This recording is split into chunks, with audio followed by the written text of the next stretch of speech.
Hello everyone, कैसे हैं आप सब। आई होप आप सब अच्छे होंगे। हम कर रहे हैं यहाँ पर 10th क्लास के यूपी बोर्ड का जो एग्जाम हुआ है उसका सोल्यूशन। तो यहाँ पर देखिए आज फिर मैं लेकर आई हूँ इसके आगे के क्वेश्चन सॉल्व करने के लिए। तो देखिए फर्स्ट क्वेश्चन दे रखा है, ये है खंड बा यानी सेक्शन बी का फर्स्ट क्वेश्चन। इसमें सारे खंड करने हैं आपको। तो फर्स्ट क्वेश्चन में बोला है एक लंबवृत्तीय शंकु की ऊंचाई और आधार का व्यास दे रखा है हमें, ठीक है। तो ये लंबवृत्तीय शंकु हो गया, ठीक है। इसकी ऊंचाई भी दे रखी है और व्यास भी दे रखा है। तो ऊंचाई कितनी गिवन है हमें, 48, ठीक है, 48 सेंटीमीटर। फिर इसका व्यास यानी व्यास मतलब हो गया पूरा गिवन है 28 सेंटीमीटर, ठीक है। ये हो गया। शंकु का आयतन ज्ञात करना है तो बहुत इजी क्वेश्चन है। ये हो गया h और इससे r फाइंड करेंगे तो यहाँ पर सेक्शन बी का फर्स्ट, ठीक है। ये हो गया h कितना गिवन है हमें 48 सेंटीमीटर, ठीक। और r 2r गिवन है, व्यास गिवन है ना 28, तो r हो जाएगा 14 सेंटीमीटर। शंकु का आयतन, शंकु का आयतन क्या होता है। अगर आप ये फॉर्मूला भूल गए हैं तो आपका क्वेश्चन क्या हो जाएगा, पूरा गलत हो जाएगा।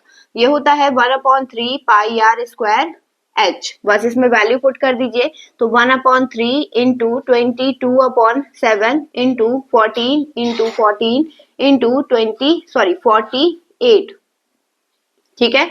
ये कट करेंगे इससे 3 1 3 और ये 3 एकम 3 3 6 18 7 दूनी 14। अब मल्टीप्लाई कर लीजिए इनकी। तो ये आ गया 22 इंटू 2 इंटू 14 की इससे मल्टीप्लाई करेंगे कितना आएगा 14 14 5 70 14 6 84 का 4 हासिल लगा 8, ठीक है। 14 एकम 14 14 और 8 कितना हो गया 22, ठीक है। 14 एकम 14 और 8 प्लस करेंगे तो 22 आ गया। अब इसकी मल्टीप्लाई कर लीजिए पहले। तो 2 इंटू 22 की मल्टीप्लाई करेंगे तो 22 चौक 88, 22 दूनी 44, 44 और 8 कितना हो जाएगा 52, ठीक है। फिर 5 44, 44 में फिर से 5 प्लस करेंगे तो ये होगा 49, ठीक है। अब 2 की मल्टीप्लाई कर दीजिए, 2 अट्ठे 16 का 6 हासिल लगा 1, 2 दूनी 4 और 1 5, 2 नेम 18 का 8 हासिल लगा 1, 2 चौक 8 और 1 9, ठीक। तो ये आ गया सेंटीमीटर क्यूब यानी 9856 क्या है इसका आंसर है। तो आई होप आप लोगों का भी यही आंसर आया होगा। चलिए बढ़ते हैं इसके नेक्स्ट क्वेश्चन पर।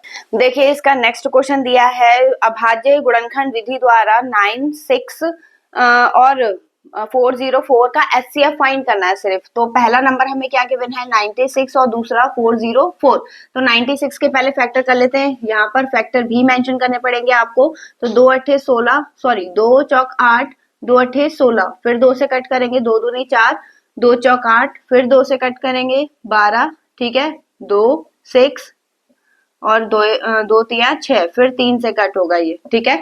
अब इसके बाद 404 किससे कट होगा 2, ये होगा 2 दूनी 4, 2 दूनी 4, फिर 2 से कट करेंगे 2 एकम 2, 2 एकम 2। अब 101 किसी की टेबल में आता नहीं है वैसे, ठीक है। तो अगर ये आता है कट हो रहा है तो आप मुझे कमेंट सेक्शन में जरूर बताइएगा।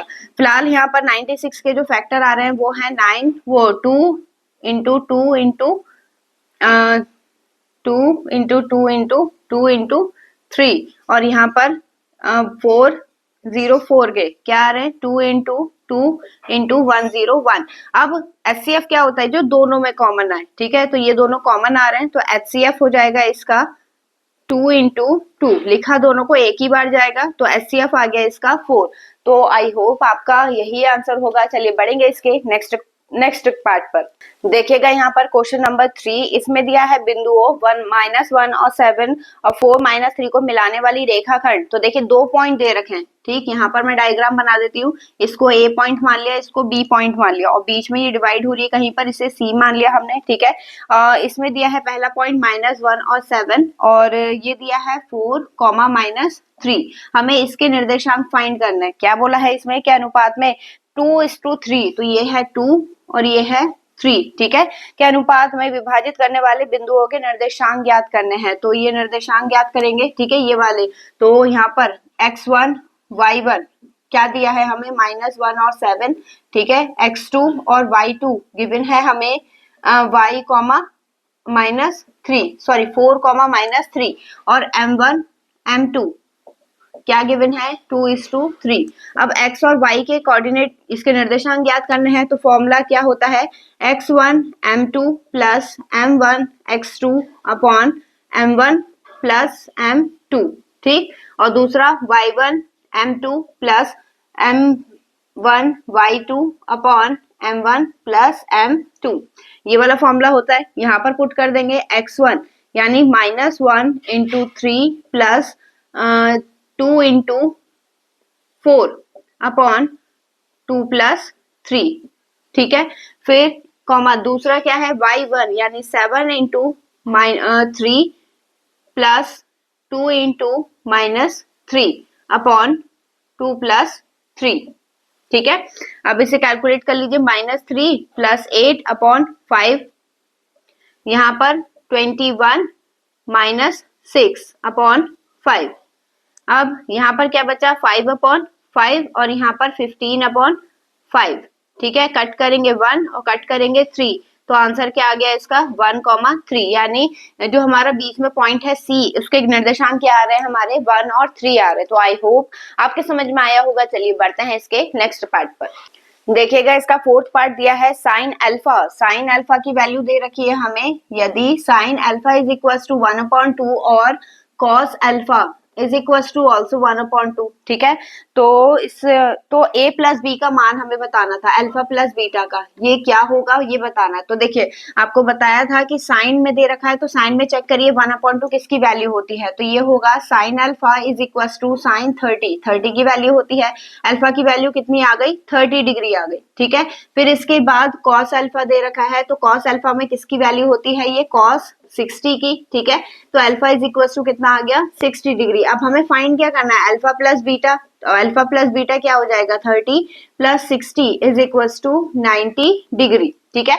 बस यही आंसर है इसका। फिर इसके बाद नेक्स्ट क्वेश्चन बोल रखा है इसका फिफ्थ पार्ट, बिंदु पी बिंदु हमें क्या दे रखा है -6,8, ठीक है, कि मूल बिंदु से दूरी बतानी है। तो दूसरा पॉइंट क्या दे रखा है हमें Q मान लीजिए उसे, वो दिया है 0,0। तो दूरी का फॉर्मूला क्या होता है, दूरी का फॉर्मूला होता है रूट में x2 माइनस x1 का square plus y2 minus y1 का स्क्वायर, ठीक है। तो यहाँ पर हो जाएगा 0 माइनस, ये माइनस है ये भी माइनस है तो प्लस का 6 इसका स्क्वायर प्लस 0 माइनस 8 का स्क्वायर, स्क्वायर करेंगे माइनस प्लस जो भी साइन होता है वो प्लस में कन्वर्ट हो जाता है। तो ये हो जाएगा 36 क्योंकि 0 तो हट जाएगा और प्लस 64, ठीक है। ये आ गया 100 इज इक्वल टू कितना आ गया प्लस माइनस में 10। तो इसको सॉरी दूरी तो प्लस में ही रहती है तो यहाँ पर 10, ठीक है। तो 10 दूरी आ गई है। तो आई होप आप सबका यही आंसर आया होगा। चलिए बढ़ते हैं इसके नेक्स्ट क्वेश्चन पर। देखिए नेक्स्ट क्वेश्चन क्या दिया है, सिद्ध करना है। इसमें दिया है cot A minus cos A upon cot A plus cos A is equal to cosec A -1 upon cosec A +1, ठीक है। तो बहुत इजी क्वेश्चन है, कैसे करेंगे तो यहाँ पर लेंगे टेकिंग LHS, ठीक है। ये वाला साइड लिया है हमने तो यहाँ पर इसको ओपन करेंगे तो ये होगा cos A upon sin A minus cos A, ठीक है, upon cos A upon sin A minus वो सॉरी प्लस cos A। अब देखिए यहाँ पर cos A cos दोनों में कॉमन दिख रहा है, ठीक है, इसे हम बाहर निकाल लेंगे, कॉमन ले लेंगे इसे, तो ये हो जाएगा cos A ब्रैकेट में 1 अपॉन sin A माइनस 1, ठीक है, क्योंकि ये तो हमने बाहर ले लिया और नीचे cos कॉमन लेंगे तो ये हो जाएगा 1 अपॉन sin A प्लस 1, ठीक है। cos से cos क्या हो गया कैंसिल। अब देखिए 1 अपॉन sin क्या होता है cosec होता है तो ये आ गया cosec A -1 और नीचे क्या हो जाएगा cosec A +1। यही हमें क्या करना था प्रूफ करना था, तो इज इक्वल टू RHS, ठीक है। तो इस टाइप से करना था। आई होप आपका पेपर बहुत अच्छा गया होगा और इसी टाइप से आपने भी सॉल्व करा होगा।